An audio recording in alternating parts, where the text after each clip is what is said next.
Hello everyone, welcome back to my channel.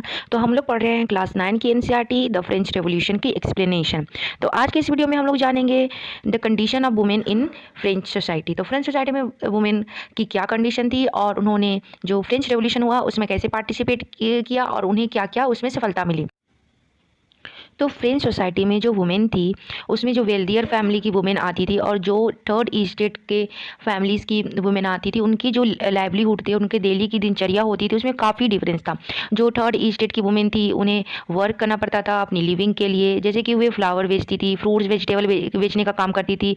Domestic servant, as a domestic servant भी वो बहुत सारे wealthier घरों में काम करती थी। जबकि जो नोबेल्स फैमिली की, वेल्दियर फैमिली की जो वुमेन आती थी उन्हें पढ़ने का अधिकार था। वे कोवेंट स्कूल में पढ़ाई करती थी और उसके जब उनका पढ़ाई कंप्लीट हो जाता था तो उसकी फैमिली ने उनका मैरिज अरेंज कर देते थे। लेकिन दूसरी तरफ जो थर्ड स्टेट की वुमेन थी वे वर्क भी करती थी, वर्क के साथ अपना घर भी संभालती थी और वो मोस्टली एजुकेटेड नहीं हुआ करती थी।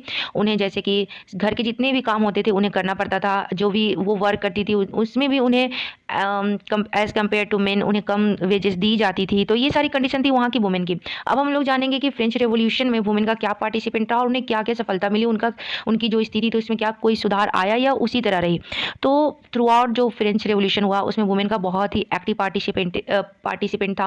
वे बहुत एक्टिवली पार्टिसिपेट कर रही थी कि उनकी जो भी प्रॉब्लम्स है वो सुलझाया जाए और उन्हें कुछ राहत।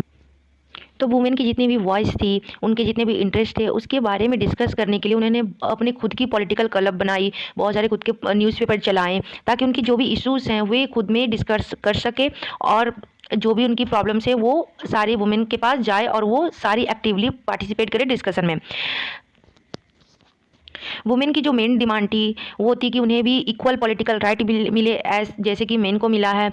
अब हम जानेंगे कि जब कॉन्स्टिट्यूशन 1791 का ड्राफ्ट हुआ था तो उसमें भी वुमेन को डिसअपॉइंटमेंट ही मिली, क्योंकि उन्हें पैसिव सिटीजन के रूप में सीमित कर दिया गया था। उन्हें वोट देने का अधिकार नहीं था, पर वो चाहती थी कि वो भी वोट दे, वो भी इलेक्ट हो असेंबली में, वो भी पॉलिटिकल ऑफिसेस हेल्ड करे, बट ऐसा उन्हें कुछ मिला नहीं जब कॉन्स्टिट्यूशन 1791 का बना। अब हम जानेंगे कि रिवोल्यूशनरी गवर्नमेंट जब आई तो उसमें कुछ कुछ चीज़ें इंट्रोड्यूस की गई जिससे कि वुमेन की लाइफ्स जो है वो थोड़ी इम्प्रूव हुई, उसमें इम्प्रूवमेंट आया।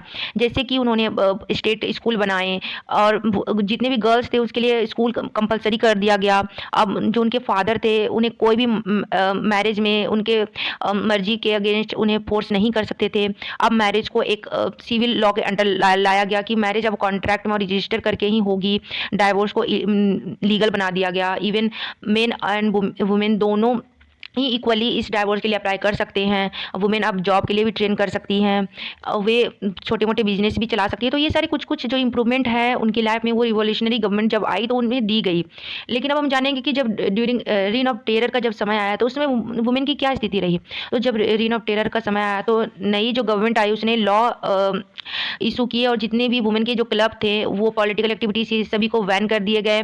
बहुत सारे वुमेन थी जो कि बहुत मशहूर थी, उन्हें अरेस्ट भी कर दिया गया, उन्हें एग्जीक्यूट भी किया गया। तो बहुत सारे वुमेन को एग्जीक्यूट भी किया गया, जेल भी भेजा गया। तो ये जो वुमेन के जो इक्वल पॉलिटिकल राइट की जो ये मूवमेंट थी और इक्वल वेजेस की मूवमेंट थी वो आगे आने वाले 200 सालों तक चलती रही पूरी कंट्री में, पूरे वर्ल्ड की कंट्री में। और फाइनली 1946 का वो समय था जब वुमेन ऑफ फ्रांस की जो वुमेन थी उन्हें राइट टू वोट दिया गया। मतलब कि वे 200 सालों तक जितनी भी महिलाएं थी उन्हें इंतजार करना पड़ा कि उन्हें राइट टू वोट मिले, उन्हें equal as a men equal political right मिले। तो आगे का हमारा टॉपिक है द अबॉलिशन ऑफ स्लेवरी। तो स्लेवरी का जो ये ट्रेड चल रहा था जो कि ट्रायंगल ट्रेड था, ट्रायंगल स्लैब ट्रेड चल रहा था यूरोप, अफ्रीका और अमेरिका के बीच। तो ये स्लैब का जो ट्रेड था उसे जैकोबिन रिजाइम में ही खत्म किया गया, अबॉलिश किया गया, जो कि उस रिजाइम की सबसे रिवॉल्यूशनरी सोशल रिफॉर्म रही। तो जो कैरेबियन की जो कॉलोनीज थी, जो फ्रेंच कॉलोनीज थी जिसे फ्रांस अपनी कॉलोनी बनाता था, जैसे कि इंडिया भी ब्रिटेन का एक समय कॉलोनी था, उसी तरह कैरेबियन में भी बहुत सारी कॉलोनीज थे फ्रांस की। तो ये सारे बहुत ही ज़्यादा कमोडिटी जैसे कि इंडिगो हुए, शुगर हुए, टबैको हुए, कॉफ़ी हुए, इन सब चीज़ों की बहुत बड़े सप्लायर थे। लेकिन प्रॉब्लम ये था कि उन जगहों पर यूरोपियन लोग जाने के लिए रेडी नहीं थे काम करने के लिए, क्योंकि वे बहुत ज़्यादा दूर जगह और अनफेमिलियर जगह पर जाकर काम नहीं करना चाहते थे। तो यहीं से शुरू होता है ट्रायंगल स्लैब ट्रेड, जो कि यूरोप, अफ्रीका एंड अमेरिका के बीच होता है। इसमें ये होती है कि फ्रांस से मर्चेंट जो हैं वे अफ्रीका की ओर जाते थे और अफ्रीका में वहाँ के जो लोकल चीफ रहते थे उनसे स्लैब को वो खरीदते थे। उसके बाद उन्हें एक शिप में टाइटली पैक करके अमेरिका की ओर ले जाते थे, जहां वे उन्हें प्लांटेशन ऑनर को बेच देते थे। और प्लांटेशन ऑनर जो हैं इनका एक्सप्लॉयटेशन करते थे, इनसे कड़ी मेहनत करवाते थे, काम करवाते थे, जिससे कि जो डिमांड जो बढ़ रही थी फ्रांस में कॉफ़ी, इंडिगो, इन सब चीज़ों की, वो सारी चीज़ों की डिमांड को पूरा किया जाता था।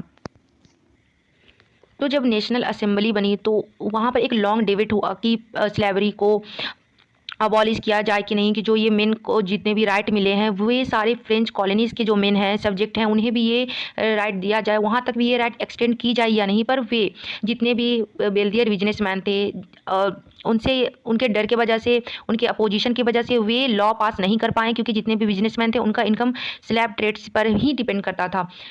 ये फाइनली 1794 में लेजिस्लेशन के थ्रू सारे स्लैब को जो जितने भी फ्रेंच ओवरसी पोजीशन थे उसमें फ्रेंच स्लैब को फ्री कर दिया गया।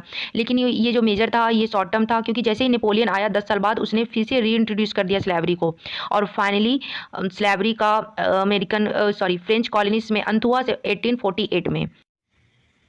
तो यहाँ तक रही फ्रेंच रेवोल्यूशन और कैसे वहाँ रेवोल्यूशन आया और कैसे एक किंग से फ्रांस एक रिपब्लिक बन गया। तो अंत में नेपोलियन बोनापार्ट आता है, जिसने 1804 में खुद को फ्रांस का इम्पेरर घोषित करता है। और तो यहाँ तक रही कहानी फ्रेंच रेवोल्यूशन की। अगर आपको मेरी वीडियो पसंद आई हो तो प्लीज़ मेरी वीडियो को लाइक, शेयर एंड सब्सक्राइब करना ना भूलें। Thank you so much for watching my channel.